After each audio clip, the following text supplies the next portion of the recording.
The following is brought to you by the Social Suplex Podcast Network.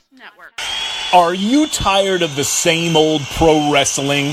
Then check out the amazing action on Powerslam.tv, the biggest indie pro wrestling channel in the world. Get over 4,000 hours of the best pro wrestling events from over 110 of the biggest names in the industry from over 15 countries around the globe. Get your free trial today at Powerslam.tv.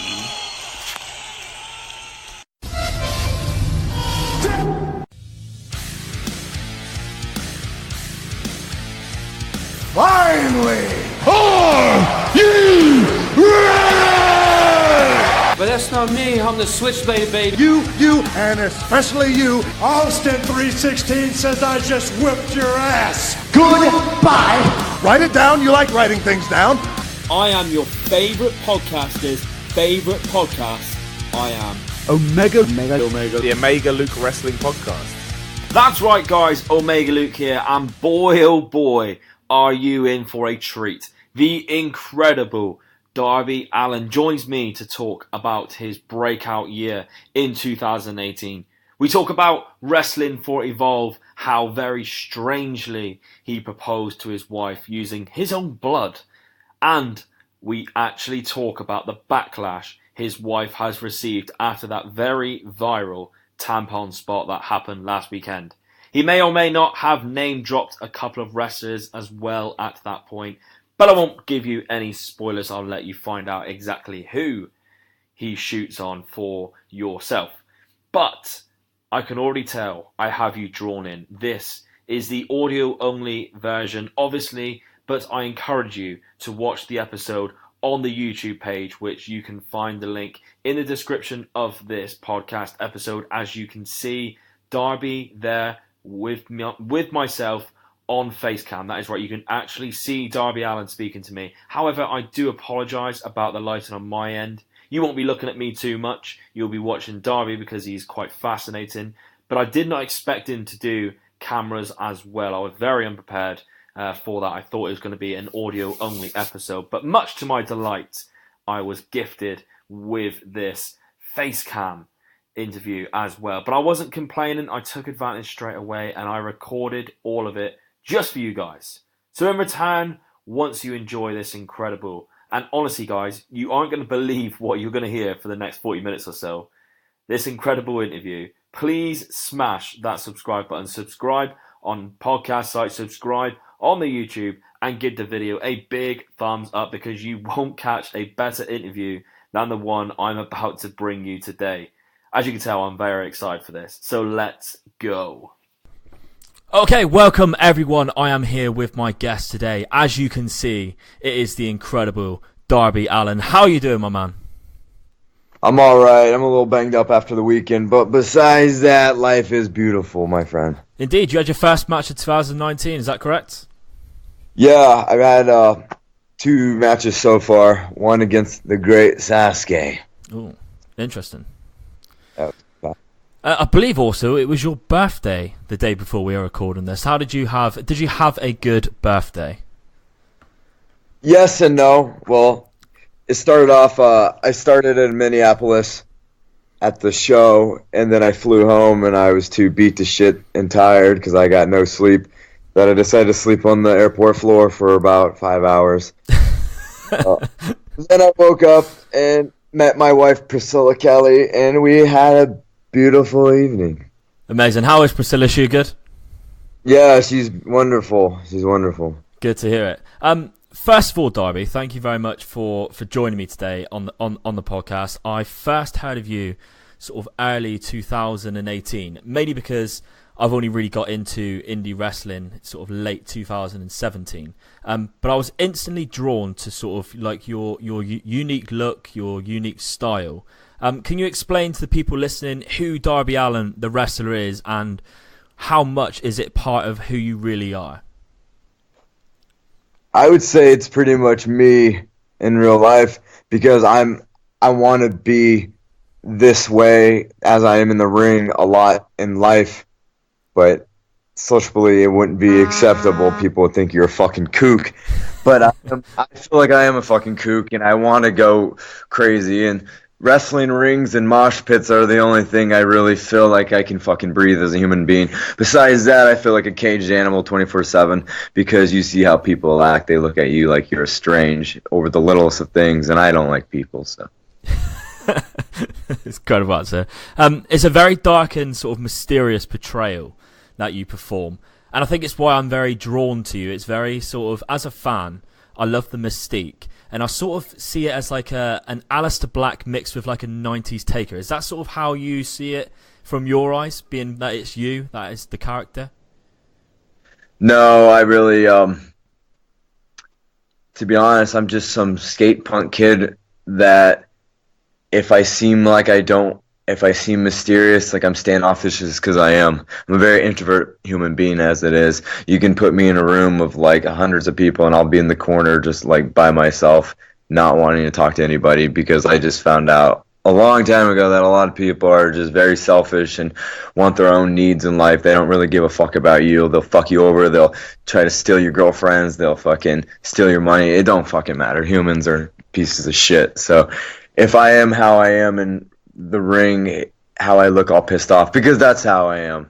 So you're also like incredibly good at your promos and stuff that we've seen. Is that really just you just talking then straight from the heart? It's not really you having to put on an act? No, you give me something.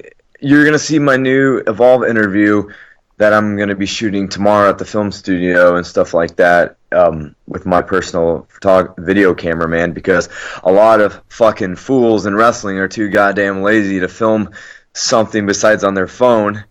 Hello, this is Darby Allin. I'm mad. Come January 11th, I will have my revenge. I'm a professional wrestler. We're all the fucking same. Go fuck yourselves. Like, seriously, everyone's so lazy, and like this gives me a time to really be myself and get creative, because I went to film school and I dropped out for wrestling, and then it gives me a chance. And everybody's so a lot of people are just so lazy with their creativity and film it on their phone. Get off your fucking asses and do something. Like, so I'm renting out a studio with my friend who films for Thrasher magazine, and we're going to film a professional video for this match coming up with Fabian Artner. And I hold a lot of what I'm going to say tomorrow dear to my heart. It's not an act, it's how I feel. And I am no goddamn fucking fanboy. You put me in a ring with somebody, I don't give a shit what their name is or what company they wrestle for. I don't give a shit, because this is where I'm making a living. Like, this is my life here. I'm not like, this isn't like a fun, like hobby for me. Like, you know, I need to be in the spots they are. So when I get to wrestle for them, wrestling them doesn't pay my bills. Like, I need to like go out there and actually like build my name up. I can't just be in the ring with someone from WWE. That shit doesn't matter to me. Fair play. I like how you mentioned the Evolve sort of like interviews and stuff that you do, because I think one of the things that I find so impressive by Evolve is their sort of mini documents that they do, the documentaries that they do. And we get to see like your passion and skateboarding from the mini doc that we've seen. I believe what was it? Trying to think what it's called again. But anyway, we sort of seen Risk It All. Is that the one that I'm thinking of? The Evolve one, the mini doc we've seen. We see like your other passion, your skateboarding passion, and how you're literally skateboarding off huge sculptures and stuff like that, and landing on the concrete floors. Is that sort of, you know, you mentioned how that's your sort of style of wrestling? Is that you day to day? You love taking risks. You love just living in the day as it is. Yeah, definitely. To be honest, I'm not even really a wrestling fan. I just like to like live life, and I'm more passionate about skateboarding and filmmaking than I am wrestling. Yeah. Because I feel like with skateboarding and filmmaking, we have this huge world of creativity, but wrestling, everybody is this small-minded puppet. Like, you look at the tampon thing Priscilla did, and a lot of people are like bitching and whining about it, but like with film, you could have the freedom to do whatever the fuck you want. Yeah. But in wrestling, it's like, you must follow these rules, young man. Back in my day, we never fuck your back in the day, because I'm living my back in the day right now. I don't give a shit, and I like the creativity to be who the hell I am. I'm not a caged animal. I never was, and I never will be. So yeah, I don't really like wrestling that much because everybody is on breathing down your ass 24/7 trying to fuck with your creativity, and so I'd rather go off in real life and jump off buildings and do stuff and be who the hell I am. So I feel like the stuff that I've done in my life, I feel like like in wrestling, I really can't talk about, because it's like, hey, why don't you just play your little role as the creepy little dude? No, man, if you knew who I was before wrestling, the shit that I was doing before wrestling, everybody would lose their shit. So if they think the tampon thing was bad, they haven't seen shit.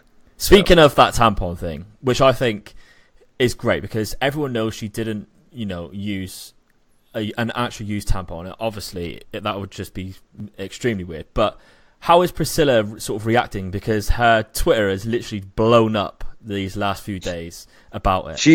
She's having a good time. She thinks it's hilarious because, like I said earlier, we come from the world of just like being ourselves in our private time. So the moment we share any of our private selves into the wrestling world as like a joke, everyone loses their shit. So it's like, okay, that's why we have to really she's doing awesome though. She thinks it's all hilarious. She don't give a shit. If you knew her, you would know that she does not give a shit about any of this stuff. Like Gail Kim, Tessa Blanchard, all those fools, they can say, oh, she's killing this women's revolution. No, she's creating a women's revolution, because if you look at what the men have done in wrestling for far too long, the gross shit, whether it's DX pouring shit on Vince McMahon, or whether it's Joey Ryan's ass and the lollipop, or the cock thing, all this shit for men has gone on for so long, and then the moment a woman wants to do one little thing, everyone loses their mind about it. It's like, let's just talk about equal rights here for a second, and it's not equal rights, that just was a nasty ass thing, that has nothing to do with equal rights. Yeah, no, because the men things are also nasty and vulgar, but everyone thinks it's haha. But the moment a woman wants to do some bullshit, it's all hell breaks loose. So go fuck yourselves, Yeah, could not agree more. You sort of adapted your style, your wrestling style, to sort of your skateboarding way of life, the risk-taking, like I mentioned earlier. Very high-flying risk-taking, but it's also very unique to any other sort of risk-taking wrestler, and incredibly entertaining as well. Is it something that you're intentionally doing that's so different to the others that's risk-taking, or is it something that just comes natural to you? Oh, I think it comes natural because, like I said, life, it's the beauty of pain with the selling, where I feel like a lot of risk takers are going to do a lot of crazy things, like the Lucha Libre people. They're going to do crazy things and sell it for a split second and then go on with their match. Where my whole life, just from skateboarding and the stunts that I've done, why would you want to throw away the pain in someone's eyes an instant, oh, let's move on to the next big thing? No, selling's a masterpiece if you want to go there, Yeah. So I don't know why people and I think the difference with me in my wrestling is I don't fly to look pretty, I fly to hurt. Yeah. So I don't want my wrestling to look too dancey, basing with like the Lucha Libre and stuff like that. I love Lucha Libre, but it's definitely, I don't want my vibe to be someone's basing me for a side head scissors, or give me a satellite pop-up DDT, because at the end of the day, to me, that looks too dancey, you're working together. I don't want to look like I'm working with the guy. I want to look like I'm hurting the motherfucker. Yeah. No, good point. I jump on him with a coffin drop because it's just my body using a fucking weapon. I don't need to do 10 rotations to hurt you. I will just drop on you. It's the same result. I don't think the extra 630 is going to add much damage compared to me just dropping my ass on you. I gotta admit, I love the coffin drop. It is one of my favourite moves that you do, I must admit. I want to ask you about your tattoo that you have on your chest, which we can pretty much see there. Nothing's over until you're underground. To me, that turns out to be an incredibly inspirational quote, considering it's related to you as well as a wrestler. What does it mean to you? It means lots of things. Like, obviously, you know the deal with my uncle and the drunk driving shit. Yeah. Besides that, it means, like, there's so much people growing up, and then they're like, oh, say I'm 32 years old. Like, oh, man, I can't live my dream that I had as a child. I'm 32. It's too late, you know. Whatever. I just got to have a normal life and normal job. Bullshit. And it's like, no, that's not the truth. Like, you can live your dreams. You can do anything, because literally life's not over till you're dead. Because I think of it like there's like some people who want to be in a Hollywood movie, and they live their whole life wanting to be in a Hollywood movie, and they never got the chance. And then finally, when they're like 60 years old, they get their big break, and they can like be like this like person in this like movie. And it's like, dude, nothing's over till you're dead. Don't throw in the towel just because you're like you don't feel like it can happen, because it can if you put your mind to it. Like, just don't fucking settle for less in life. That's all. No, I agree.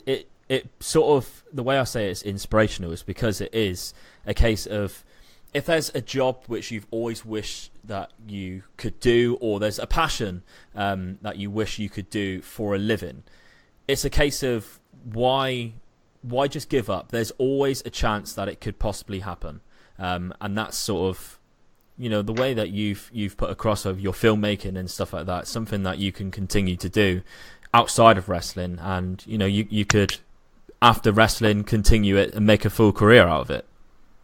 Yeah, that's the plan. Like I said, I dropped out of film school for wrestling because I knew with film school I could always go back, but wrestling there was kind of an age restriction with bullshit. You know, like you don't want to like be the guy who's trying to start wrestling his career when he's like 35, even though like guys like DDP have done such. Yeah, you know what I mean.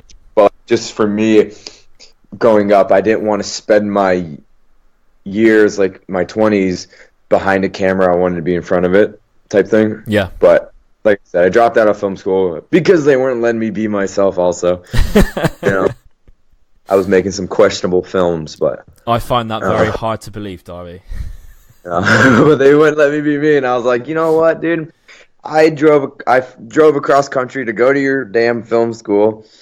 Don't mess with my artistic side. If you're not gonna let me be me, I'll drop out. And I dropped out. And that's what I'm saying. I'm trying to do this with wrestling, but when someone breathes down your back and doesn't let you be you, I get a little testy. Yeah. So the thing is now, though, you set yourself up in such a platform because you are so loved as your type of wrestler and your whole persona that you're giving off, that when wrestling does come to an end to you, you know, as hopefully that's long in the future because you're very entertaining, but you can then create your own film the way you want it to be, and people are going to support you because of who you are, and you know you have a lot of followers from the way you are. Yeah, like that's my goal. Like, for example, you know Craigslist? Yeah. Are you familiar with Craigslist? All right. I was going to make a documentary when I was in film school about Craigslist fetishes and like these crazy fetishes that the people have. And then my roommate at my apartment complex that lived beneath me was he wasn't a roommate. He was just a dude who lived beneath me in the apartment complex. He was Jimmy Kimmel's cousin. Oh, no way.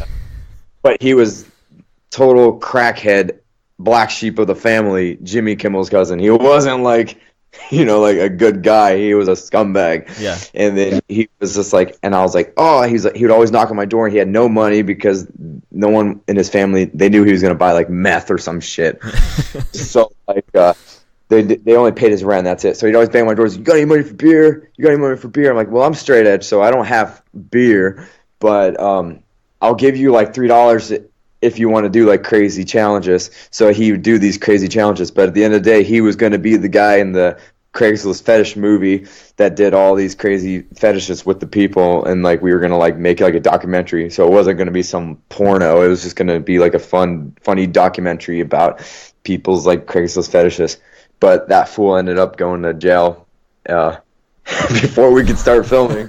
So, but for example, like he's like, you got like $4? I want to like buy a thing of beer. And I was like, all right, well, you got to do a challenge. And so he didn't flush his toilet for a week straight, just shit and piss in it. And then he put his face in it and gurgled around the water.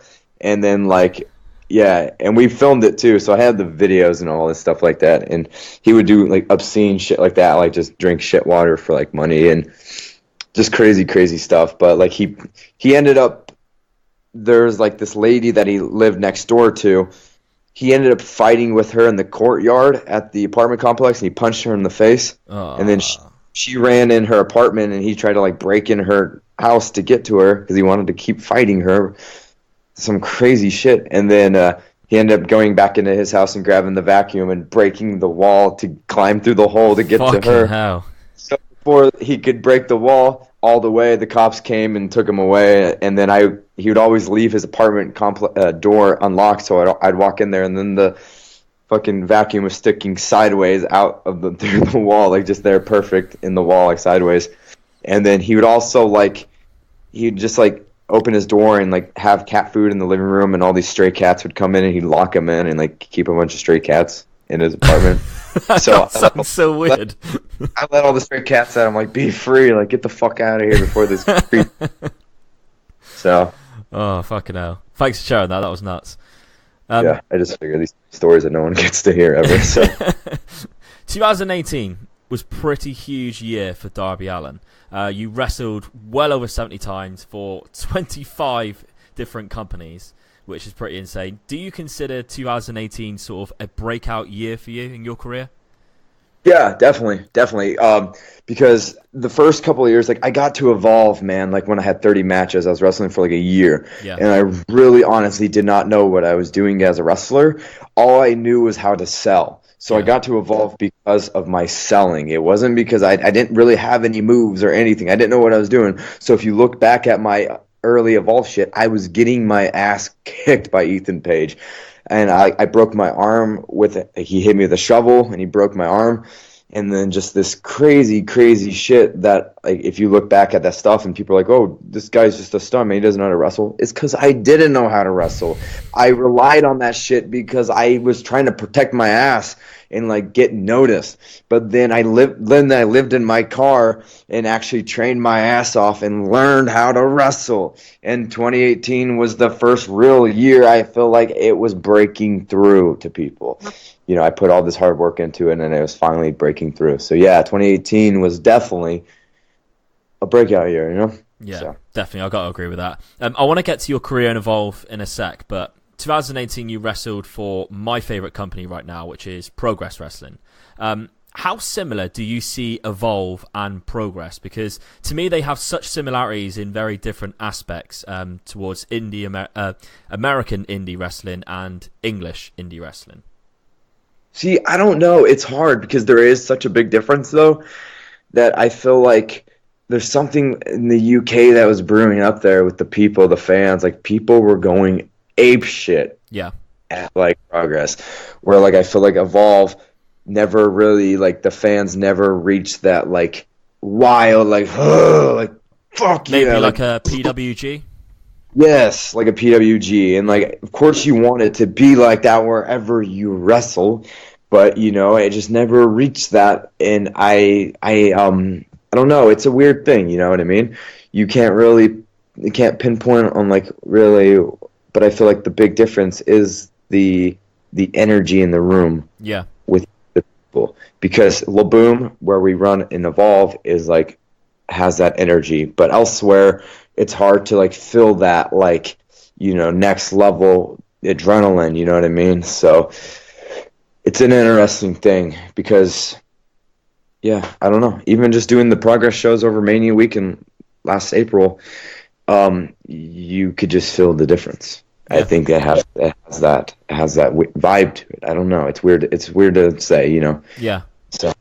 How fun was doing the Thunder Bastard match at Chapter 66 for Progress? It was fun until I got my fucking severe concussion halfway through the match, and that night I was bleeding from the brain and had to be rushed to the hospital. But before that, it was fun. But, you know, shit happens. So. Fair enough. Yeah, I couldn't imagine that being very nice at all. PWG, like we just mentioned, is another incredible company that gets outrageous praise on the American Indies. You took part in the Battle of Los Angeles weekend, the bowler weekend. How did you find that weekend? Is it something that you want to do again this year?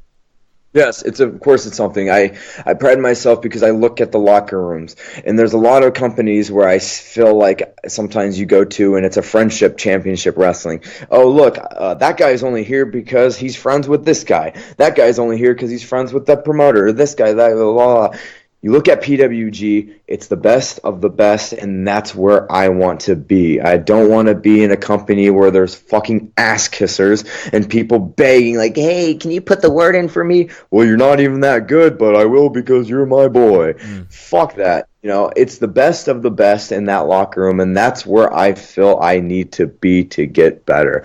So, of course, I want to be in that every single time. Yeah. It makes you step up your shit, so whatever. Did you see it as sort of a big achievement then, getting asked to do the PWG Battle of Los Angeles weekend with that theory? Yeah.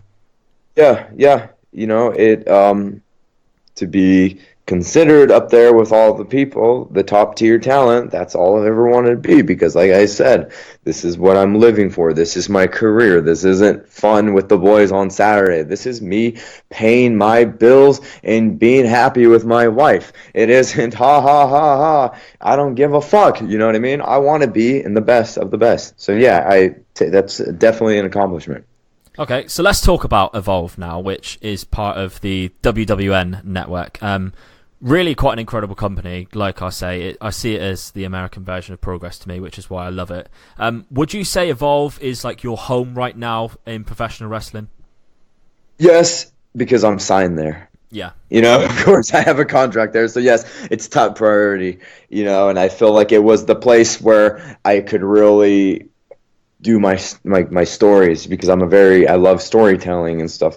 So it was a place like that had consistent monthly stories. Yeah. And of course, I would consider it my home.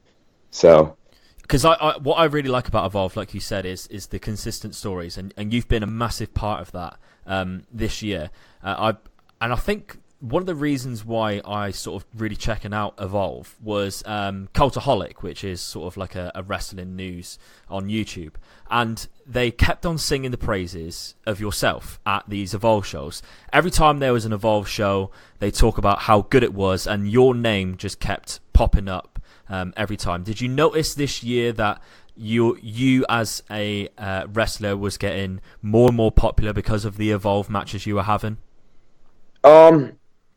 Yes and no, because I feel like it was getting popular, but then it's like a double-sided coin. Like, everybody's like, yes, I've seen highlights of your matches. I haven't seen the full matches that Evolve. I've seen highlights, and I feel like I want a lot of my matches like the Walter match, for example, or the Saber match. All these, I want them to be put on YouTube for free. Yeah. Because, I want people to see it, because I don't want people just to see like little highlights. I want them to see the whole match. And I think a lot of people will watch something that's put in their face for free. But I feel like that's better for me right now, because I am still building my name very much. And you can only hear so much of these mentions of these matches. And then people are like, I really don't. People are going to like not want to pay. You know what I mean? It's like a weird thing. People just want to like scam and like get their free wrestling. But I feel like at the end of the day, if I can have some of my what I felt it was my breakout matches for free on YouTube, it would help me. You know? Yeah, definitely. I definitely agree with that. Yeah. And it's good for us as fans because some people can't afford to pay for all these networks. They get to see the likes of you for free that way. So yeah, I definitely understand that. You've beaten some incredible names this year, and some insane matches as well. Matt Riddle being one who was a big part of Evolve for so long. What's the feeling when you see guys like that leave the company for WWE, the likes of WWE? Is it sort of a sad feeling because you're having such great matches with them and have incredible like chemistry with them, or is it sort of an excitement feeling because you get a bigger opportunity then for the talents around you? Definitely the second one. I don't get sad when I see people leave. It doesn't bother me. I'm happy for them, and that's cool. Yeah. Everything's amazing, and it's just about continuing to step up and everybody like get their shit together and put. One guy leaves, another guy comes in, and the weird thing is, I had my Evolve tryout when I had like 30 matches back at during WrestleMania 32 weekend. And I looked at the locker room and was like, Jesus, this locker room is stacked, Yeah. That night, the first time I ever wrestled at Evolve, it was main evented by Ricochet and Ospreay. And then you had everybody else that's like crazy names on the show. And I look at it, I'm like, shit, today I am the longest active Evolve roster member. And back then I was just so new, and it makes you... like I said, like I had to fucking step up. Yeah. You know what I mean? So like that's what I want from other people, Yeah. So it's cool. Yeah, it must be great seeing like you just said then, the main event when you first went to Evolve is Ricochet Ospreay. Now that is a killer match because of how big those two are now. Now it's you that's in the seat of these main events.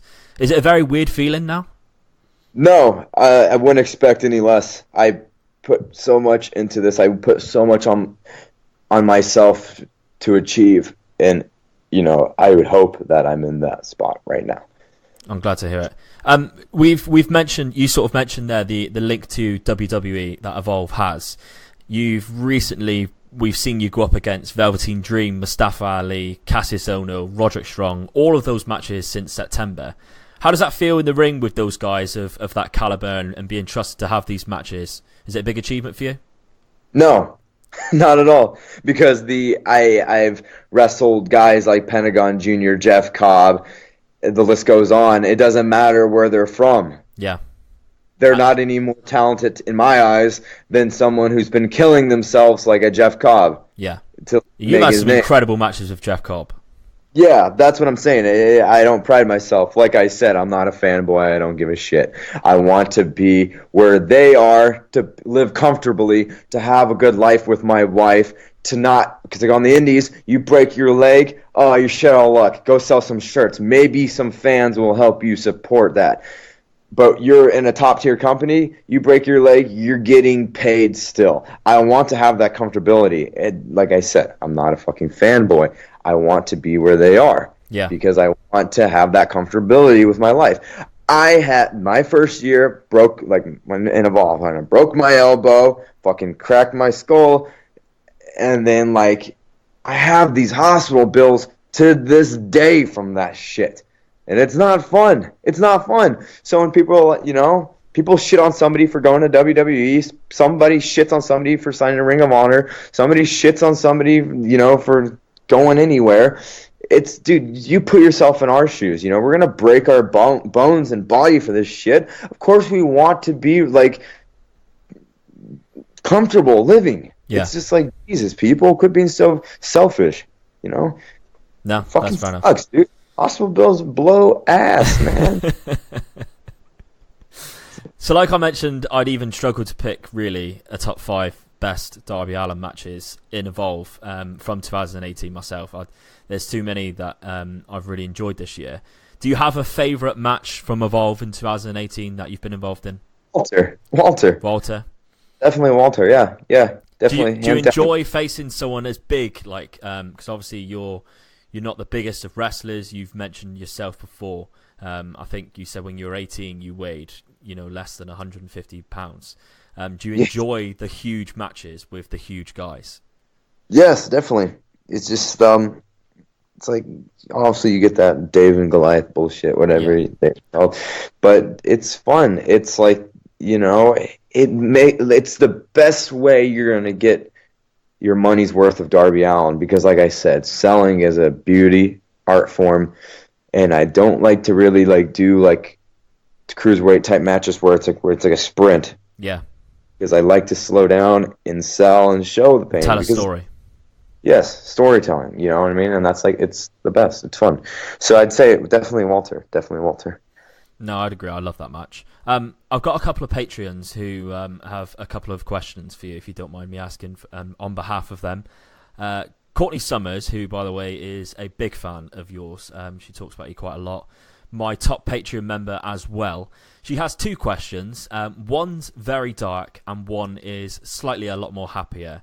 Which would you like first? Give me the dark. Dark. She wants to know, what is the most messed up thing that you've seen in your life?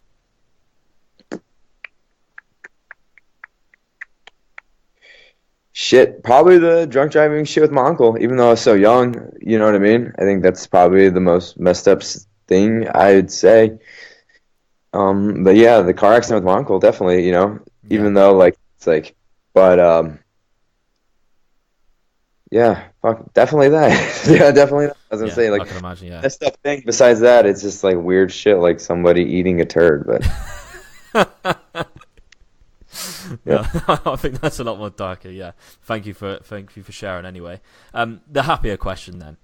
She would also like to know, she's a sucker for love, and she'd like to know how you proposed to Priscilla, because she said you two are so cute together, and you're like goth couple goals. Yes, it was a fun story, a lovely story. I'm glad you asked. So I was in Seattle, and she was flying into Seattle in December, and then I got this nice hotel by the water, and we went in the room, and then we dropped off our bags and then left. And then while we left, I had my brother and my friend come in and decorate the shit out of the room, like really like romantic with like roses. And unfortunately, we had to use the fake candles because the hotel's like, you're gonna burn down the goddamn hotel. Which would have been lovely. But, yeah, anyways, so we got back from our dinner, come back, and then the whole room's dark with, like, these, like, the candles and the roses everywhere. And then she's like, what is this? At first, she just thought it was going to be a romantic night, you know, it's just love making. But I was like, okay, because it was around Christmas time, you know, it was after Christmas. And I was like, okay, there's a gift on the bed. And it was wrapped up, and then she opened it, and it was a painting of her in my blood that I painted. I just, a couple of days before she flew in, I just painted this. Here, let me grab it right now, actually. I have the painting.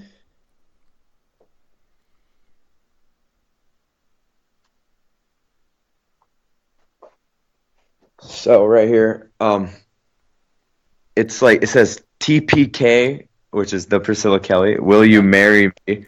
And then there she is, and it's just all in my blood and shit like that. And then she was like, what? And then before she knew it, I was proposing. So yeah, it was romantic. It was nice. Yeah.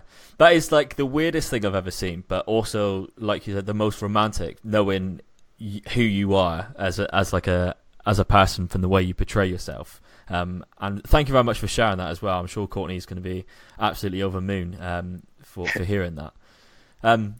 Another question is from Mike Errant, who is a big Twitter god, by the way. He's awesome at Twitter, and he's a big supporter of the podcast. And he wants to know what you can. I think you've already answered this, but I'm going to ask the question anyway for Mike. What you consider to be your breakout match, or what the match you suggest people unfamiliar to you, to your work, needs to check out. Would you say it's Walter? Would you say your breakout one is something different? I would say, because I felt like I had a breakout match prior to Walter. Yeah. I would say that would be against like Saber or something. You know what I mean? Yeah. Back in December of like 2 years ago. Is that when Saber was champ? Yes, but if you want to go before that, I also had like my Evolve 81 Mania weekend main event with Ethan Page, Anything Goes match. We killed each other, and I remember that really got people talking. So either the Saber match or the Ethan Page match. It's hard to decide. Yeah. Good call. 2019, do you have a wrestling New Year's resolution? No, just keep going wherever the wind takes me, but like make a decent living with my wife. That's all I really want to do. Yeah. You know, I'm really going to be like, I need to make it here before the end of February. Like, I don't really, it doesn't bother. Doesn't bother me. I just want to be happy and explore the world. And like I said, I always tell Priscilla this, like, what really matters in life comes Monday after the wrestling weekends are over in our personal lives. You know, like, fuck everybody and their drama. Like, you know, that's all that really matters. And that's how I want my 2019, like, to be revolved around, is my personal life being healthy and happy. So. Do you enjoy working with Priscilla, like, in the ring, or is it something that, because obviously she is your partner, you sort of worry about or anything like that? No, it's fun. I like it. I like it a lot. You know, we've tagged together like a couple of times just recently at Bar Wrestling for the New Year's Eve show that they've had. Yeah. So, you know, it's fun. And, yeah, well, it's a funny story because when Priscilla first went to Evolve, I didn't really know who she was in real life at all. Yeah. And Gabe was like, "Hey, we want to put this girl with you, named Priscilla Kelly." I'm like, "Hell no, don't put her with me." Like, my whole thing is I'm a loner. I can't have a girl by me. Yeah. I need loners. So that's why she went with Austin. You know what I mean? And then so like, but now looking on, I'm like, yeah, let's have her with me. So we've come full circle. Lovely story. You can't exactly reject your own partner as your actual tag partner because you Yeah, want to it's keep weird, the gimmick. I would drive like a year straight with her in the van from like Atlanta to New York. It's like 16-hour drive. We'd drive in this company van, and I would never talk to her for like a year straight. Like, I never knew her. Really? And then randomly one night, it was an Evolve double shot with Progress, and I wasn't booked for that Progress show that evening, so I was going to go to Times Square, and then I was going to go by myself. And then she's like, "Hey, I've never seen Times Square. Can I come?" And I was all like, "No, like, I don't want to talk to you. Like, I don't want to talk to any girls in wrestling. Like, screw off," you know what I mean? But then I was like, "Okay, well, because you've never been there and you don't know how to get there, yes, you can come to Times Square." Yeah. So and then little like, did you know, you were then then we had a conversation on the subway train there, and we're like, "Dude, this girl is nothing like I thought she was. Like, why didn't I talk to her for a year?" And then we have so much in common, and now we're fucking married. So. Yeah, and then you ended up proposing using your own blood. Yes. I've got a few quick fire questions, if you don't mind. Just 10 quick fire questions. We'll go through them as quick as we can. Number one, who is your favourite ever wrestler? Rey Mysterio. Favourite promotion other than Evolve? PWG. What is your favourite opponent? Jeff Cobb. Best ever Darby Allin match? I feel like Walter, maybe? Walter. Yeah. Or Jeff Cobb from Bola. I'm not sure. Yeah, is that the first round match? Yeah. Yeah.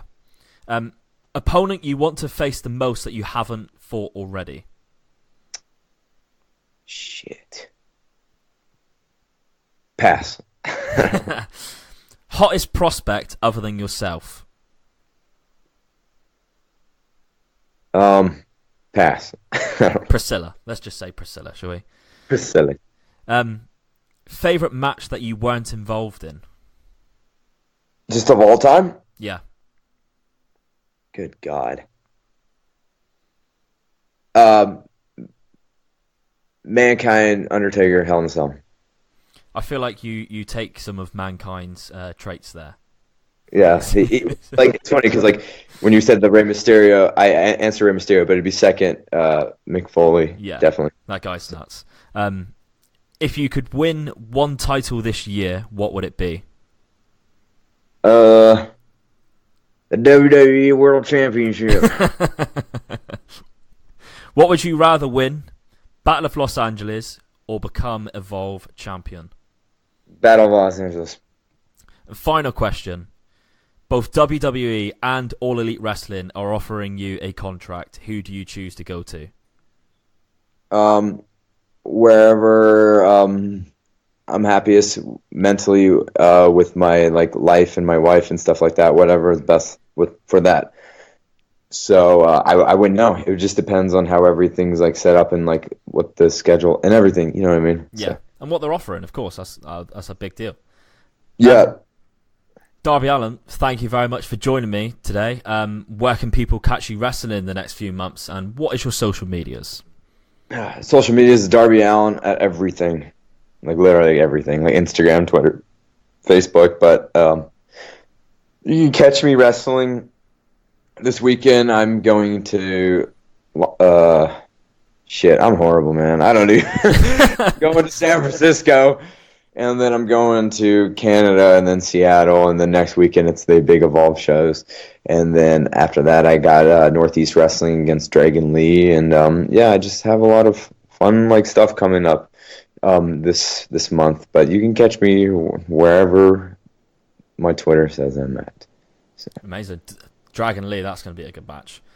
Yeah, it should be fun. Thank you, Darby, very much. I cannot wait to see what you have in store for us in 2019. Thanks again. All right, man. Thank you. There we have it, guys. I fucking told you so. Darby Allin gave me the most real interview you will ever hear. He is intense. He is a little crazy, but I loved it. And I cannot thank Darby enough. He is going to blow up in 2019 because, one, he's just that fucking good. And two, he is the most intriguing wrestler you'll ever see. Hands down. So thank you for my patrons for submitting some awesome questions for me to ask. On YouTube, you can see that drawing or painting Darby did for Priscilla in his own blood. So I suggest checking that out if you can to see the weirdest wedding proposal you'll ever hear. But if you wish to ask some of your own questions, you can by signing up to the Omega Luke podcast Patreon page at patreon.com/Omega Luke to become part of the Omega Club, as well as some many other great rewards, such as coming on, joining me on the show, on the podcast, talk about what you want, talk about a topic that I bring up, extra content from myself, as well as extra content from me and Wilfred with our role players episodes beginning very soon. So thank you everyone for listening and checking it out. I don't need to ask if you enjoyed it all because I know you did. All I need to say is you are welcome. Please share the episode with your friends and tell them all about it. Stay tuned for Monday as we go to a fantasy booking match between Wilfred Watches Podcast and Mike Aaron of the incredible Fantasy Booking Faction guy for the first booking outside of WWE. That is all I'm going to say for now. And I'll catch you next time. Goodbye and good night. Bang. What's up, IMLP? And you are listening to Wrestling Luke Omega podcast. Maybe. I think I fucked it up. But anyways, you should subscribe.